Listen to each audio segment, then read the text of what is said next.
Hello, Namaste, Assalamu alaikum everyone. I am Saurabh Chamoli and today I feel proud of myself. Seriously, ये podcast start करने का यही reason था कि मैं उन लोगों को लेके आना चाहता हूँ जिन्होंने अपनी लाइफ में कुछ करा है, जिनको देख के आप इंस्पायर हो सको, जिनको देख के आप शायद कुछ सीख सको और मैं भी कुछ सीख सकूँ. तो टुडे हमारे गेस्ट है Dhananjay Chauhan ji. Who is Dhananjay Chauhan? Dhananjay Chauhan is a transgender और इनकी लाइफ इतनी इंस्पायरिंग है कि इनकी लाइफ के ऊपर एक डॉक्यूमेंट्री तक फिल्म की गई है और वो नेशनल अवार्ड जीत चुकी है. I'll suggest you that if you are not a transgender, then you should definitely watch this podcast because वो आवाज़ें तालियों की हमने बहुत सुनी होगी बट उन तालियों के पीछे क्या कहानी है वो कभी नहीं सुनी. So I hope you will love this podcast.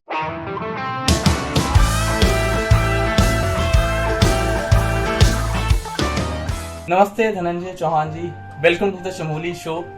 I am really feeling very grateful. मतलब मुझे बिलीव नहीं हो रहा है कि आपसे मेरी बात हो रही है. एंड टू बी ऑनेस्ट, मेरे जितने भी पॉडकास्ट हुए हैं उनमें मैं बहुत सारे क्वेश्चन पूछता हूँ अपने गेस्ट से, बट आज मैं ज़्यादा क्वेश्चन नहीं पूछूंगा. आज मुझे आपकी कहानी सुननी है और बाकी लोगों तक पहुँचानी है. तो ओवर टू यू मैम, आप बताइए कि कैसे सब चीज़ें शुरू हुई और कैसा सब कुछ चल रहा है आपकी लाइफ में. मेरी ज़िंदगी मतलब मैं आज 52 साल की हो गई हूँ, 51-52 की हूँ. और मेरा जन्म देवप्रयाग के पास एक छोटा सा गांव है पौड़ी गढ़वाल में. तो वहाँ पर हुआ 1970 में, 1970 में.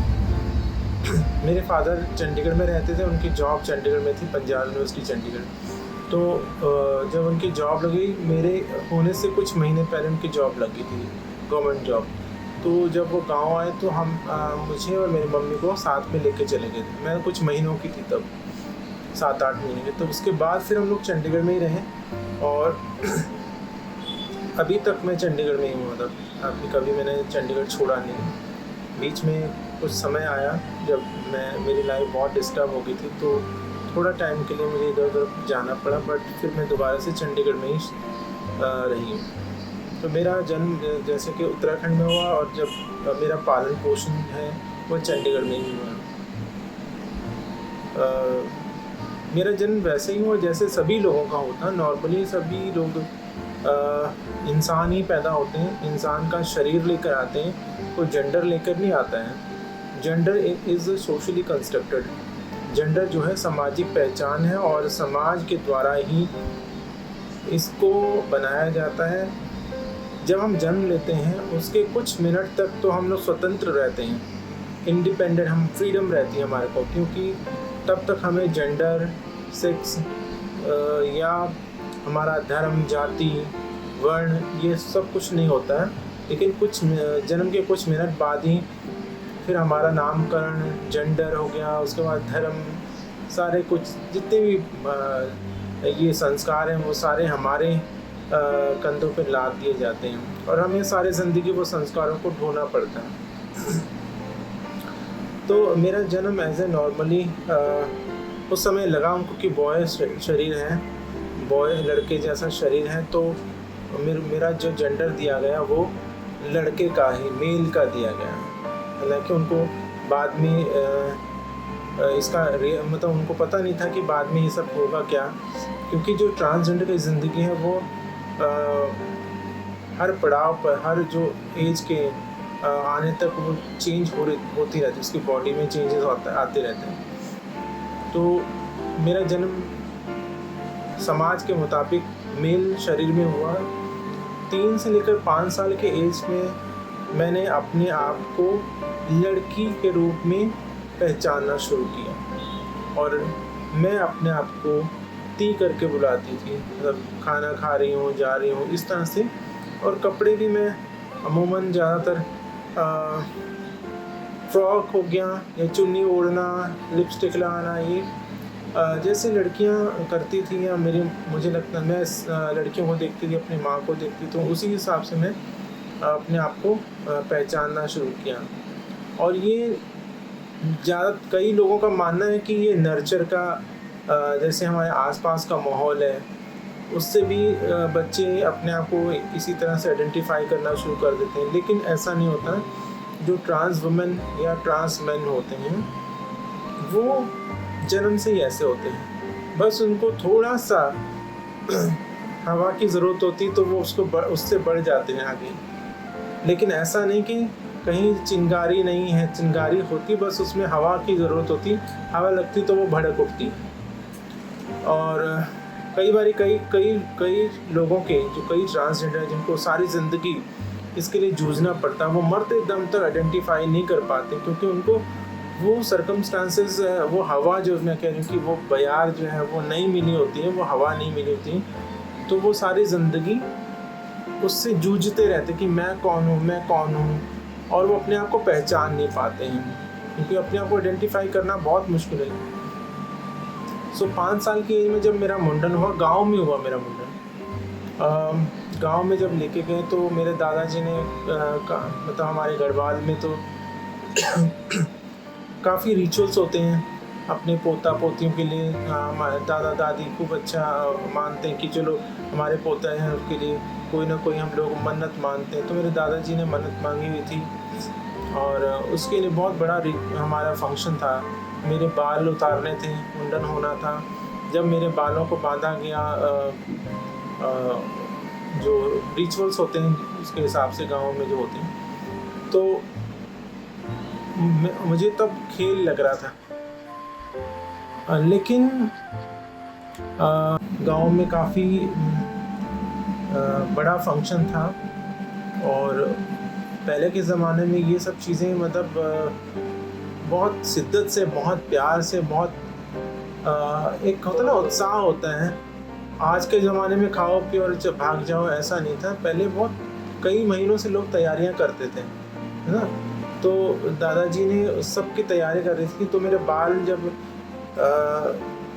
बालों में जब वो कुछ रिचुअल्स होते हैं वो बांधे जाते हैं, है ना, तो वो रोली वगैरह बांधते हैं उसमें पीले कपड़े से, तो बांधा। तो उसके बाद मुझे उस समय तो कोई अजीब सा भी महसूस हुआ, लेकिन मुझे ऐसा लगा खेल होता है ना, तो इस तरह से। लेकिन जब उन्होंने कहा कि तुम्हारे बाल काटने हैं, तो मुझे बहुत गुस्सा आया और मैं रोने लगी कि मैंने कहा मेरे बाल नहीं काटने हैं, मैं लड़की हूँ, बाल क्यों काटोगे? दीदी के बाल भी तो हैं, फलाने दीदी के बाल हैं, उनके तो काटते नहीं हैं। तो लेकिन मेरे साथ तो उन्होंने ज़बरदस्ती करके मेरे बाल काट दिए और मैं बहुत ज़्यादा रोई। और मैंने कहा, अब जब वो कपड़े पहनाने लगे मुझे, उस समय आर्मी का बड़ा क्रेज़ होता था। 1972 की लड़ाई के बाद काफ़ी लोग आर्मी को सपोर्ट करते थे, तो आर्मी की ड्रेस लेके आए थे मेरे लिए। तो मैंने वो फेंक दी। मैंने कहा मुझे फ़्रॉक पहननी है, तो वो फ़्रॉक लेके आए, फ़्रॉक पहनाया मुझे। तो ये जो पहली घटना मुझे याद है, तो उससे पहले की छोटी छोटी घटनाएं थी, लेकिन वो इतना ज़्यादा इम्पोर्टेंट नहीं मेरे को लगती थी कि आटा गूंदना, ये सब चीज़ें बचपन में होता था, छोटे छोटे बच्चे। और 6 साल के एज में जब मुझे स्कूल भेजा गया चंडीगढ़ में ही, तो सबसे पहले मेरा जो एनकाउंटर फर्स्ट टाइम मुझे अलग लगा, वो 6 साल की एज में स्कूल में लगा। क्योंकि घर में जब हम लोग रहते हैं तो घर में हमारा जो घर का माहौल होता है वो जेंडर न्यूट्रल रहता है। एक ही वॉशरूम होता है, बेडरूम में कोई भी सो जाता है। लेकिन जब हम बाहर निकलते हैं तो हमें हर चीज़ दो दिखाई देने लग जाती है। मेल और फीमेल हर जगह लिखा हुआ नज़र आता है। वॉशरूम हो गया, चाहे हॉस्टल हो गए, कोई भी जगह लाइन होती है तो वहाँ पर भी दो मेल फीमेल का। तो उसमें हम लोग मैं ख़ास करके मैं उन चक्करों में फंस गई कि ये दो चीज़ें क्या हैं। और जैसा मेरा स्वभाव था, स्वाभाविक मतलब जो सहज प्रवृत्ति बोलती है, जो जैसा मेरा दिमाग मुझे बोलता था तो मैं उसी के अकॉर्डिंग करती थी। सो ब्रेन ने कहा तुम लड़की हो, तो मैं लड़की अपने आप को मानती गई, बड़े धीरे धीरे वैसे ही बड़ी होती। स्कूल में भी जब मुझे लगा कि वॉशरूम जाना है तो वॉशरूम में मैं लड़कियों वाले वॉशरूम में घुस जाती थी। किसी को पूछना या ऐसा नहीं था कि मैं पूछ के जाती, बस मुझे लगता था मैं लड़की हूँ तो मुझे लड़की वालों में जाना चाहिए। तो वहाँ से मुझे जो अटेंडेंट थे देखा, उन्होंने मुझे निकाल दिया गया। फिर उन्होंने कहा कि तुम लड़कों वालों में जाओ। वहाँ धक्का दे के डाल देते थे, वहाँ पर लड़के छेड़ते थे। तो ये जो छोटी मोटी बुली जो है ना, छेड़खानी इस तरह की, वो स्कूल में शुरू हो गई थी। हंसना मजाक करना, छोटे छोटे बच्चे जो थे 6-7 साल के बच्चे, वो मजाक करते थे ये लड़की जैसा है, लड़की जैसा है, लड़की वाला है, तो लड़कियों वाले जैसे चलता है, उठना बैठना सब। तो ये छोटे में से मजाक बनाना शुरू हुआ। और फिर मेरे आसपास के जो लोग थे, अंकल वगैरह, वो लोग भी सेक्सुअल अब्यूज़ करना शुरू हो गए थे मेरे साथ। अपने गोद में बिठाना, मुझे प्यार करना, मुझे चूमना, मेरे शरीर को चूमना, ये तब 6-7 साल की उम्र में शुरू हो गया था।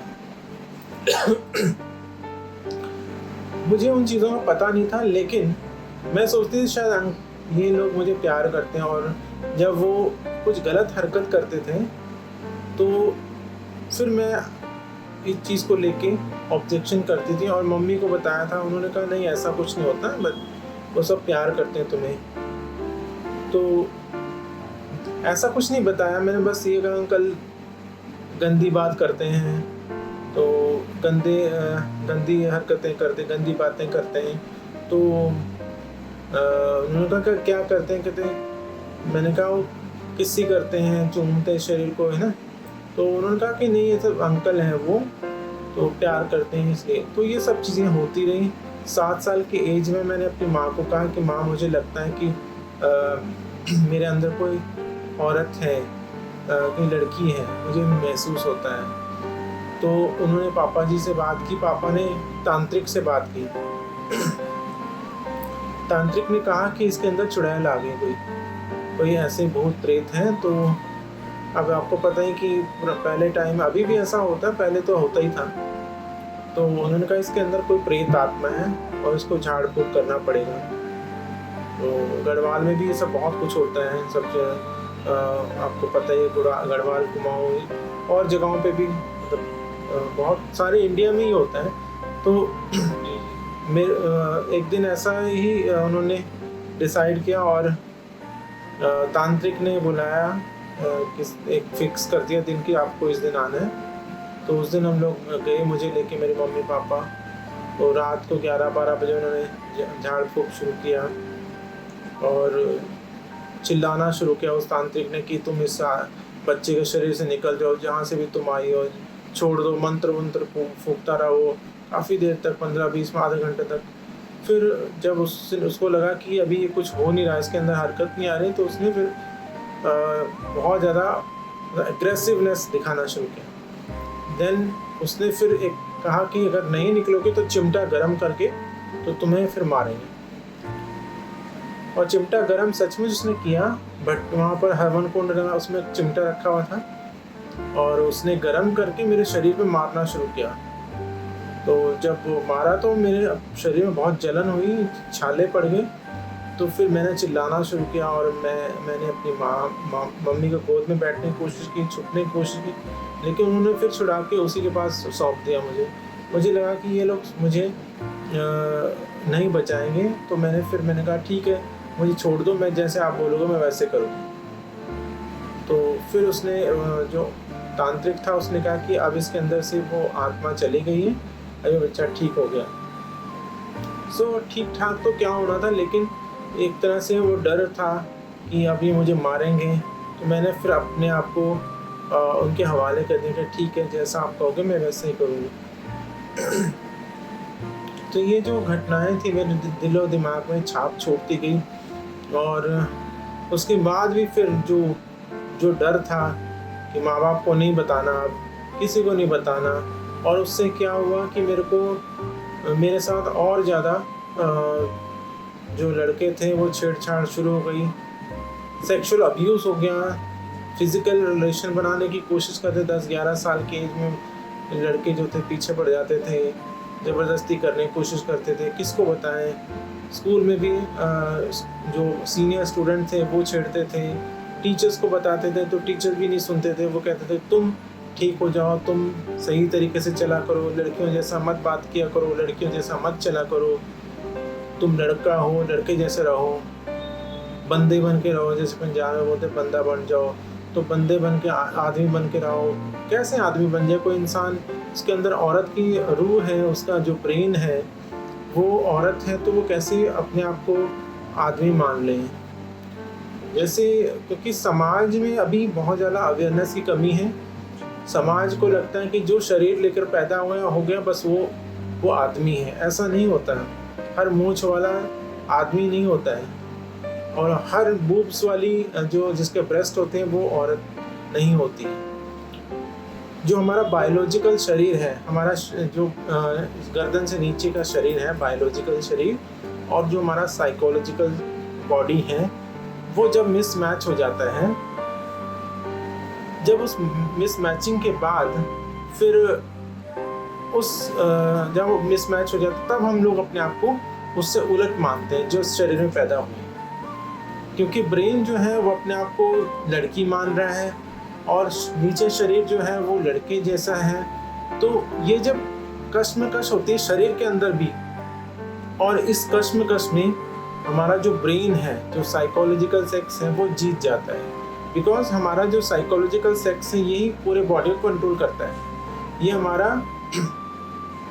सॉफ्टवेयर है और नीचे वाला हार्डवेयर है। सॉफ्टवेयर ही हमारे बॉडी को कंट्रोल करता है, कमांड करता है कि हमें हमारी बॉडी, अगर हमारा हाथ हिल रहा है, हमारे ये पाँव हिल रहे हैं, कुछ भी है, ये सारा हमारा ब्रेन कंट्रोल करता है।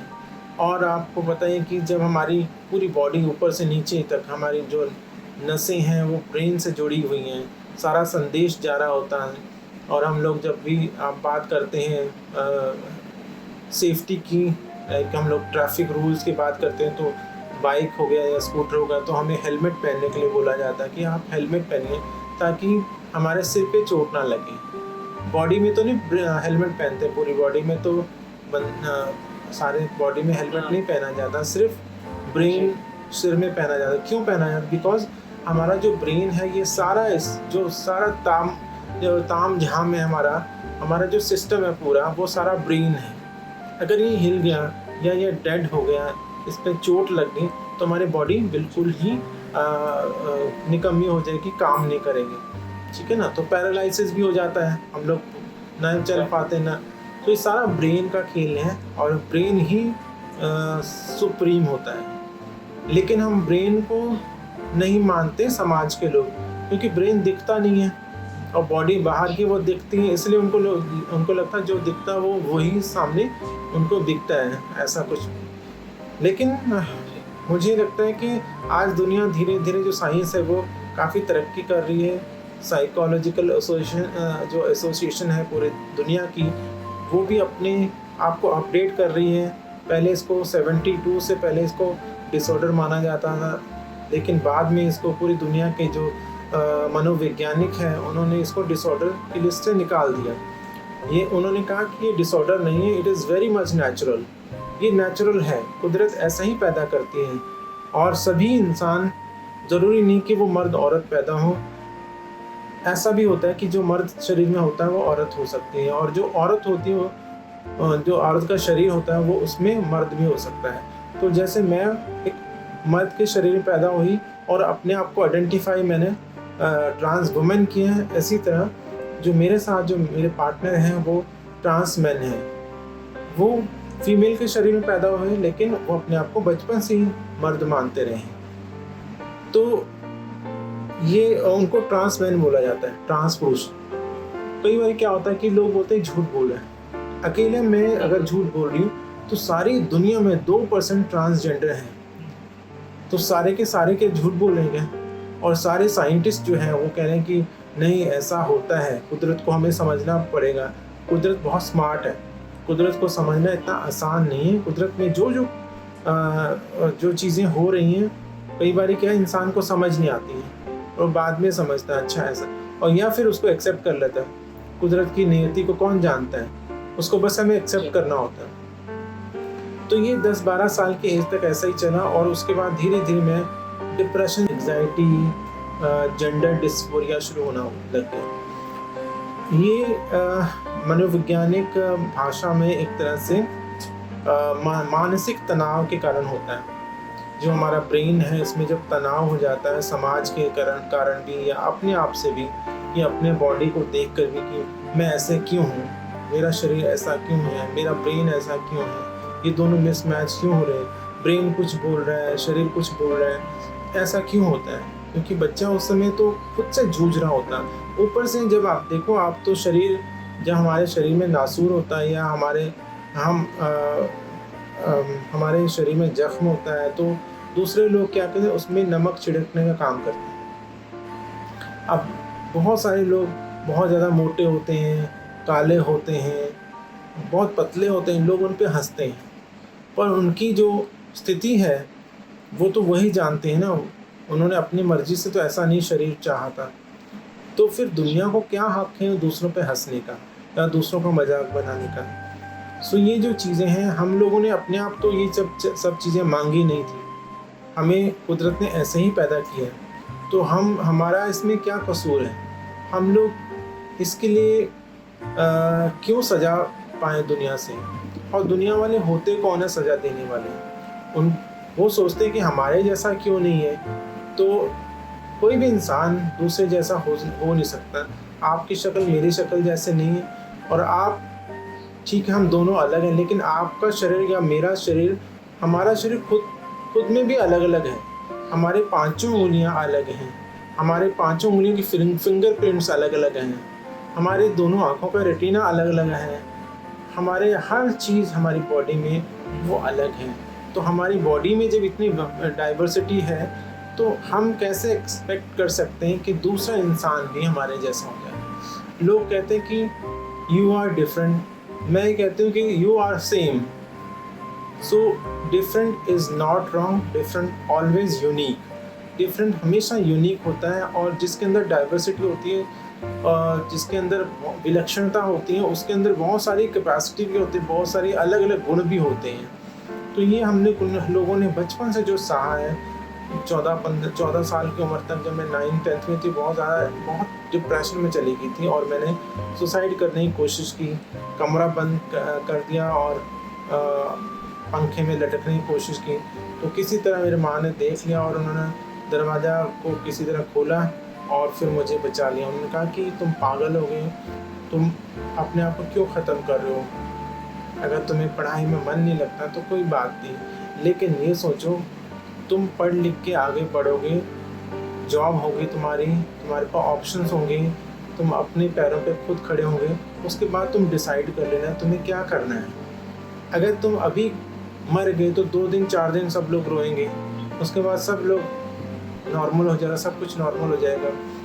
और दूसरी बात, अगर तुम यहाँ से घर से भाग भी गए तो तुम क्या करोगे? बाहर जाके भीख मांगोगे, लोगों के बर्तन धोगे, तुम्हारे पास जो ऑप्शन थी वो भी ख़त्म हो जाएगी क्योंकि जिसके पास पैसा नहीं होता वो उसकी बात कोई नहीं सुनता है। इसलिए हमेशा याद रखो कि तुम्हें पढ़ लिख के ही आगे बढ़ना है। तो मैंने फिर पढ़ाई में ध्यान दिया, +1 +2 अच्छे से मार्क्स में मैंने क्लियर किए CBSE में। उसके बाद ग्रेजुएशन की 93 में मैंने BA ऑनर्स किया, and I was topper of the university, Punjab university की मैं टॉपर थी। सो BA ऑनर्स करने के बाद मैंने 93 में ही MA हिस्ट्री ज्वाइन किया पंजाब यूनिवर्सिटी के हिस्ट्री डिपार्टमेंट में। लेकिन वहाँ पर भी किस्मत ने साथ नहीं दिया। वहाँ पर मेरे साथ कुछ दिनों बाद रैगिंग हुआ, लड़कों ने मेरे को खींच के डिपार्टमेंट के बैक साइड पे सुनसान जगह पे लेके गए और मेरे को नंगा करने की कोशिश की, और मुझे मेरी बॉडी को चेक करने की कोशिश की कि ये छक्का क्या है, मतलब उन्होंने छक्का बोला, हिजड़ा बोला, और चेक करने की कोशिश की, बहुत ज़्यादा बदतमीज़ी की। मैं उनके चंगुल से किसी तरह भाग गई और फिर डिपार्टमेंट नहीं आई, और मैंने हिस्ट्री जो MA था वो छोड़ दिया। नेक्स्ट ईयर दोबारा से मैंने हिम्मत किया कि मुझे पढ़ना है, और मैंने नेक्स्ट ईयर 94 में LLB में एडमिशन लिया, लॉ में। जब लॉ में एडमिशन लिया तो वो भी इवनिंग में। मैंने सोचा चलो दिन में मैं काम कर लूँगी और शाम को मैं 6 बजे करीब क्लास शुरू होगी तो मैं ऑफिस से आके अपने लॉ कर लूँगी, और उसके बाद में फिर मैं एडवोकेट बन जाऊँगी और प्रैक्टिस करूँगी। और साथ साथ अगर मेरे बहुत सारे ड्रीम्स थे, मैं IAS ऑफिसर बनना चाहती थी। लेकिन आगे क्या होने वाला है किसी को नहीं पता होता है। और मैंने जब साथ में छोटी मोटी जॉब करना शुरू किया और 94 में मेरा जब लॉ में एडमिशन हुआ तो शाम को मैं क्लास में जाती थी।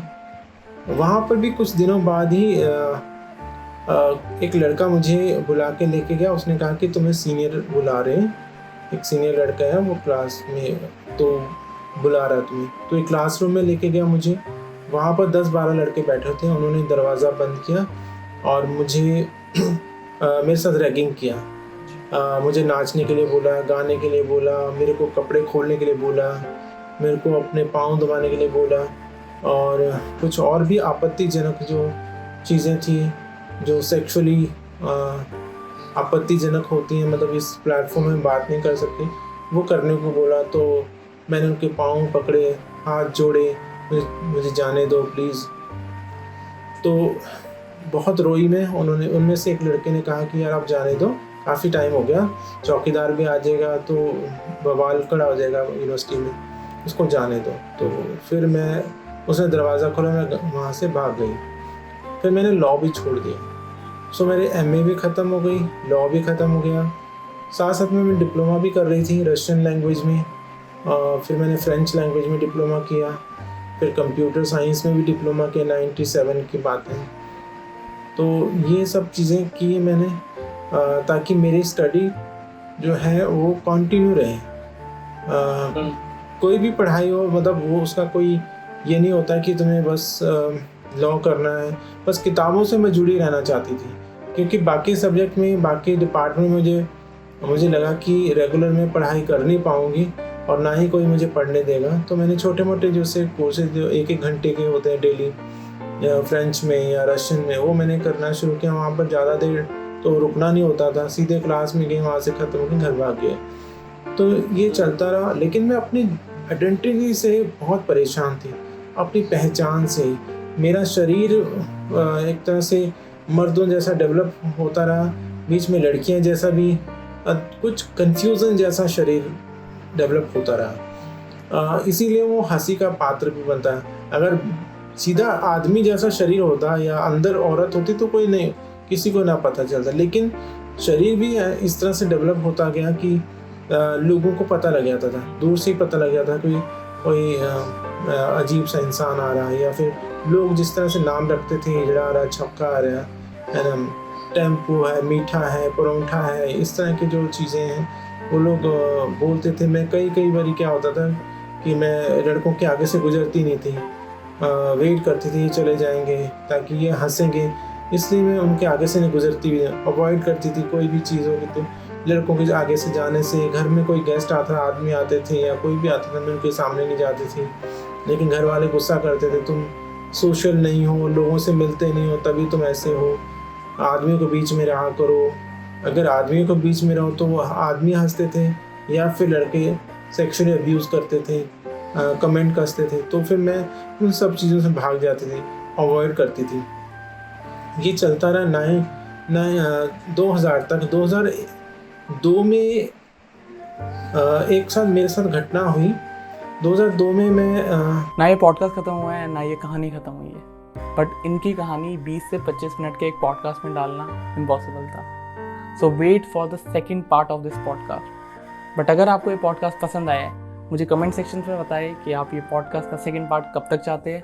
And if you like this podcast, hit that like button, subscribe to my YouTube channel, because इस पॉडकास्ट में बहुत मेहनत लगी है and I deserve a like, I deserve that subscribe button, I think so. Till then, take care and I will bring second part as soon as possible.